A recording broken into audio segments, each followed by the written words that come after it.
Opa, e aí, beleza? Na minha última recomendação eu coloquei manhwas com teor romântico para testar vocês. Quem sabe no futuro eu faço algumas recomendações. Não é o meu forte, por isso que eu nunca fiz recomendação tão veemente, mas eu gosto de alguns.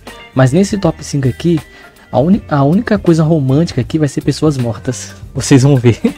Islande, parte. Através da face de um inocente, o monstro se esconde. Poderia até ser um senhor oferecendo guarda-chuva para um homem desconhecido na chuva. Nunca acredite em ninguém. Que pena que ela quis pagar de esperta. Nesse dia chuvoso, uma mulher arrogante que caminhava até o aeroporto em busca de ir para Seul, após se registrar, só faltava agora ela passar pelo detector. Porém, o detector apitou, fazendo ela ir para a sala de revista, para uma revista mais profunda. A mesma se lembra de um colar que foi dado para ela, então ela arrancou esse colar. Mas, mesmo tirando o colar, ela ainda teria que passar pela revista. Só que ali só tinha homem, e eles foram chamar uma mulher para concluir essa revista. Porém, quando ela começou a tirar a blusa, um guarda sentiu um cheiro melhor do que qualquer aroma que ele podia sentir. Mesmo segurando seus instintos para não ser descoberto, a sua fome foi maior do que esconder a sua identidade. Aquele guarda, ele era um ghoul, um demônio que se alimentava de mulheres. Isso trouxe memórias antigas para aquela menina. Quando ela viu essas criaturas pela primeira vez, ela foi atacada pelo seu namorado.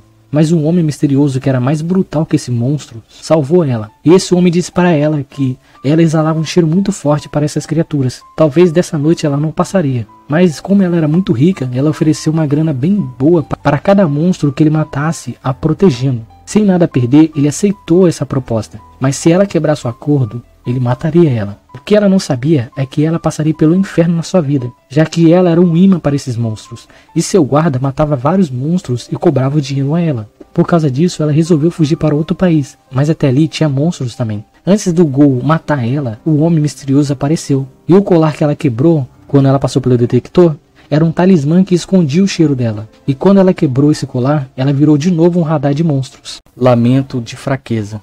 Alguns animais transcendem a ganhar energia mágica. Elas são chamadas de criaturas místicas. Dentre elas, existe uma pequena porcentagem que os deuses beneficiam com a forma humana. Essas bestas viram profetas servindo à raça humana, servindo ao bem-estar da raça humana. Mas dentre elas existe a encarnação maligna, que são bestas que buscam a destruição. Essas são chamadas de deuses malignos. Uma poderosa besta uma vez disse para um guerreiro: como você não possui dentes afiados e nem garras, como você planeja sobreviver? O guerreiro respondeu: destroçando tudo com as minhas mãos, utilizando cada milímetro do meu corpo como uma arma.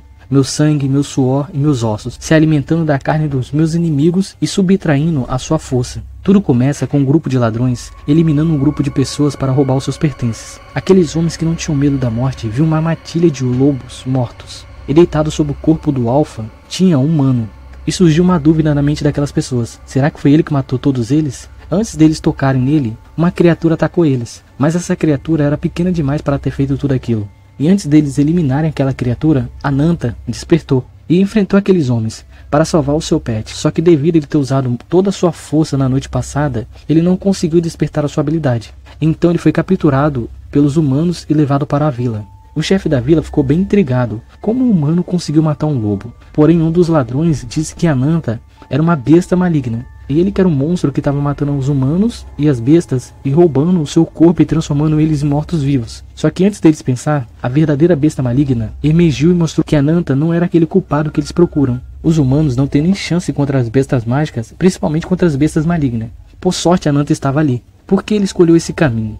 Isso tudo foi para completar a sua vingança. Ananta era o último descendente do dragão negro, e a sua vila foi massacrada. Ele perdeu a sua irmã no processo, e tudo por causa de uma besta chamada Asas. Agora ele vaga uma vida infeliz em busca da sua vingança contra o Asas. Por que parei de ser o rei demônio? Assim que surgiu a luz, as trevas veio como uma cobra rastejante. Os demônios que se alimentavam do pecado quiseram convocar o rei demônio, mas sempre que as trevas emergiam, a luz iniciava uma batalha contra elas. Não importava a maldade das trevas, a luz sempre se sobressaía nessa encruzilhada. Os demônios, em busca da sua maldade, após 100 anos da sua derrota, a fim de concluir a maldade, criaram outro rei demônio. E o novo herói renasceu para enfrentar essas trevas, dando a sua vida no processo. Isso acabou virando um ciclo. Os demônios invocavam o novo rei demônio e a luz emergia com o novo herói. Essa batalha durou por décadas. Sempre que o herói vencia, ele morria junto com o demônio. Porém, O Rei Demônio, de número 665, ganhou, só que ele adquiriu feridas em todo o seu corpo, que fez ele se acovardar e voltar para as trevas,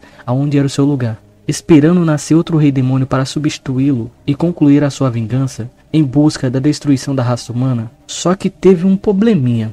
Não dá para confiar em demônio. O seu sucessor abandonou as suas funções, e o servo foi correndo falar com o Rei Demônio sobre o ocorrido Demiurgus número 666. Ele tinha ido embora do reino do demônio. O Demiurgus só queria viver uma vida no mundo dos humanos, e ele não queria ficar brincando de lutinha com o herói. Quando ele chegou no reino dos humanos, os humanos acharam que ele era um caipira por causa das suas roupas. Os humanos ali resolveram perguntar o seu nome. E com um tom de brincadeira ele disse que ele era Deus. Como isso foi uma afronta a eles, isso foi iniciada uma luta. Mas aqueles humanos cometeram grandes pecados. Eles eram muito fracos. E não era o Demiurgus que estava afrontando eles. Eles que estavam afrontando ele por aparecer em sua frente sendo muito fraco. Demiurgus só queria conversar com o rei. Como o rei não iria até ele, ele iria até o rei, levando uma pilha de corpos em seu caminho. Depois de dizimar todos ali sem nenhuma chance deles se defenderem, Demiurgus chegou até o rei. Ele só buscava uma coisa, aquele reino para ele. Como o rei foi tolo e não cedeu às suas exigências, se ele não vai dar, ele vai transformar tudo em cinzas. A segunda vida do Hank, tudo se inicia com Cha Ryu-Yun vendo a foto do seu irmão gêmeo. Mesmo os dois sendo idênticos, a personalidade de ambos era totalmente diferente. A sua mãe era uma mulher muito guerreira, ela cuidou dos dois sozinha, mas o seu corpo não aguentou e ela veio adoecer. Quando chegou a hora dos filhos cuidar dela, o seu irmão acabou sumindo e sua mãe saiu do leito do hospital e começou a panfletar para descobrir onde estava seu irmão. Mas dessa vez o corpo dela não aguentou, assim levando ela a óbito. Por causa disso, Yuon culpou seu irmão e desistiu de procurar ele. Ele correu para se alistar no exército para servir na linha de frente da África. Pensando que nunca mais voltaria para o seu país de novo, ele recebeu uma ligação e o seu irmão foi achado morto. Depois de sepultar o corpo do seu irmão, foi entregue a ele pertences do seu irmão. Yuon pensou que seu irmão trabalhava de cosplay, mas tinha uma coisa naquela caixa que ele conhecia, o relógio. Yuon deu um relógio para o seu irmão quando eles eram criança, mas como a pessoa que vendeu o relógio gravou o nome errado do seu irmão, eles brincavam muito com essa situação. Doce e triste lembranças. Entretanto, assim que ele apertou o relógio, a voz do seu irmão ecoou por toda a sala, como uma espécie de gravação. E o seu irmão dizia para ele que quando a sua mãe adoeceu, ele recebeu uma mensagem. Se ele subisse a Torre dos Desafios, ele poderia achar um elixir para curar sua mãe. Ao se despedir da sua mãe, o mesmo foi. Ele pensou que seria muito fácil. Era só ele conseguir o elixir e voltaria para a Terra para salvar sua mãe. Mas na torre existia um ecossistema. Existiam pessoas lá. E foi assim que o seu irmão encontrou o seu grande amor. E o tempo foi passando e ele foi construindo uma vida lá. Ele teve companheiros que logo viraram seus amigos. E ele teve seu primeiro amor. Mas quanto mais ele subia na torre, mais a ganância humana surgia nos seus olhos. Os seus companheiros, com medo do seu irmão ser muito forte, eles acabaram emboscando ele e o mataram. Quem fez tudo isso com ele foi os seus amigos e foi a mulher que ele amava. Depois de descobrir essa triste verdade, como a última vontade do seu irmão, Ryun despertou como um jogador. Com essa verdade chocante em sua mente, ele precisava se preparar. E após encerrar alguns assuntos, Ryun resolveu entrar nessa torre, porque ele tinha uma chave para ele entrar na torre. E ele ia descobrir quem que são essas pessoas e iriam matar um por um deles, os amigos do seu irmão e a mulher que ele amava. Mas eles estavam nos andares mais lá em cima, então ele teria que começar do início. Por eles serem gêmeos, e ele com receio de receber algum tipo de retaliação, ele resolveu usar uma máscara. Nesse momento, uma frase veio em sua mente: eu sou um castigo de Deus. Se vocês não tivessem cometido pecados tão grandes, Deus não teria enviado um castigo como eu.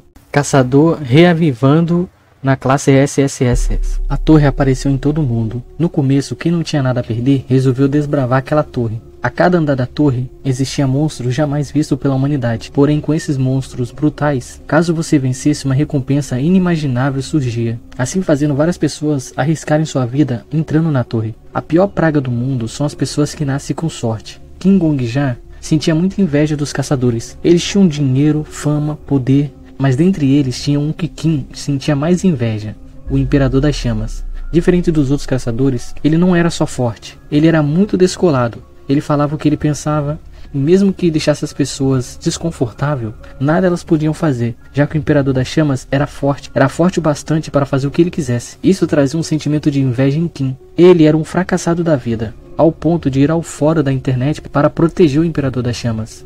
Enquanto todos falavam mal do imperador, o Qin esbanjava sua inveja de como ele queria ter aquela vida, uma vida sem preocupações. A sua inveja consumiu tanto a sua mente frágil que o universo veio testemunhar isso pessoalmente, enviando uma recompensa para ele, uma carta de habilidade. Geralmente o universo recompensava pessoas que tivessem alguma perseverança ou algo do tipo. Só que diferente das outras pessoas, a carta recompensou Qin pela sua inveja, dando uma habilidade que condiz muito com ele.